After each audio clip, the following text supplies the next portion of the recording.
সবারই একটা জীবনে স্বপ্ন থাকে যে মেট্রো অ্যাক্সেসেবল লোকেশানে কোনো একটা বড় মল লাইক সাউথ সিটি মলের মতো লোকেশনের কাছাকাছি নিজেদের একটা জমি থাকবে, যেখানে তারা তাদের স্বপ্নের বাড়ি বানিয়ে থাকতে পারবে। তো নমস্কার বন্ধুরা, আমি আজকে আপনাদের জন্য নিয়ে এসেছি সেরকমই একটি জমি, যেটা আনোয়ারশা রোড থেকে মাত্র 500 মিটার ডিস্টেন্স, সাউথ সিটি মল থেকে 1 কিলোমিটার ডিস্টেন্স এবং উত্তম কুমার মেট্রো স্টেশন থেকে 1 কিলোমিটার ডিস্টেন্সের মধ্যে রয়েছে। লোকেশনের নাম ইন্দ্রাণী পার্ক।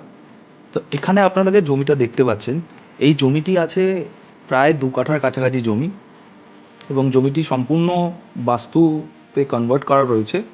আর জমির আস্কিং প্রাইস রাখা আছে 88 lakhs। এই জমিটির সামনে আপনারা পেয়ে যাবেন 8 ফুটের চওড়া রাস্তা, এবং রাস্তা দিয়ে ঢুকতে আপনারা যে দুটো পোল দেখতে পাচ্ছেন, এই পোল দুটো জমির মালিক তার নিজের দায়িত্বে এখান থেকে সরিয়ে দেবেন, সেটা নিয়ে কোনো চিন্তার বিষয় নেই। এছাড়াও বিশদে জানতে নিচে দেওয়া নাম্বারে এখনই যোগাযোগ করুন।